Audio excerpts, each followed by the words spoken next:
Wow, 4-0. Everybody good? Well, Raquel, it seems like you channeled your inner Carlos Newton today. Talk about that finish and getting that bulldog choke over Ashley.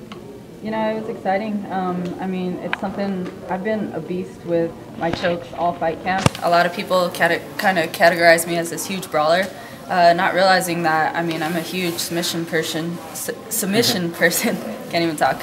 And it's crazy because finishing up my fight camp last week before I came out to Vegas, you know, my teammate, I think he had enough of those. He went through a bunch of those brutal chokes, and it's just, I don't know, I have the strength and everything, and it's just, once I get around there, it's kind of something you got to go for. And, I mean, I've learned that every second in the cage counts, so there's no second to waste. And I heard that clack for the last 10 seconds, and I was like, I still have plenty of time.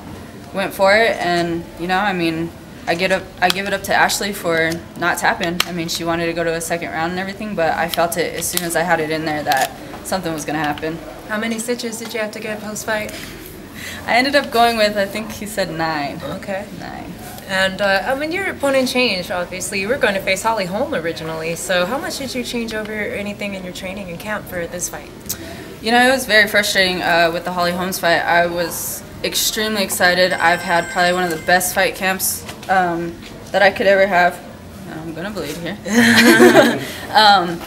And I mean, you know, when you're preparing for 18-time world boxing champion, and I mean, this girl who's a southpaw and everything else, stand-up fighter, and then all of a sudden the opponent switches and you go into, Ashley's more of a wrestler and things like that, and an orthodox fighter. So I mean, it switches up a lot, but you know, this is MMA, and when it comes to it, I mean, I train all around. So I think that's what separates us from everybody else, is we always adapt. This sport's going to constantly throw those curveballs, and you just go with it.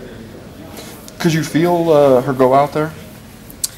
Yeah, actually I did. I got the choke, and, you know, I fought back in 2012 in Hawaii, and I was fighting for a world title. I remember getting a choke, and the girl tapped, and when she tapped, I released it, but the ref didn't stop us. He didn't see the tap.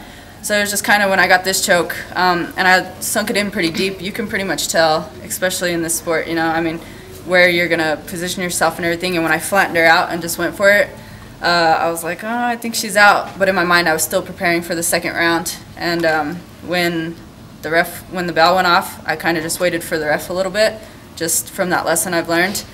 And then when I stood up and kind of seen her just stay laying there, it was a good feeling. What happened in that fight in Hawaii when you thought you had the tap and you didn't get it? Did you end up winning that fight? Yeah, actually, 2 weeks prior to that fight, I got into a motorcycle accident. Went in there with a busted knee. Kind of just, I didn't want to let my dreams slip away. I was one of the first women to fight for a title there, and I was like, you know, I've worked so hard. Went out there.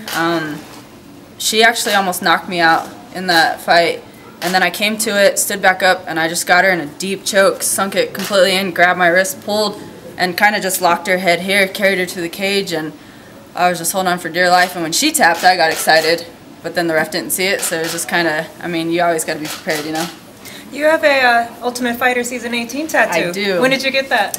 I got it shortly after the Ultimate Fighter. A bunch of us girls kind of went and did it. You know, it's that milestone in your life where, I mean, this kind of changed everything. The Ultimate Fighter wasn't our only path into the UFC. I mean, we still got to chase our dreams, and exactly what I said with the every single second, because, I mean, it's true. Every single second in that cage matters, and, I mean, seconds are a long time.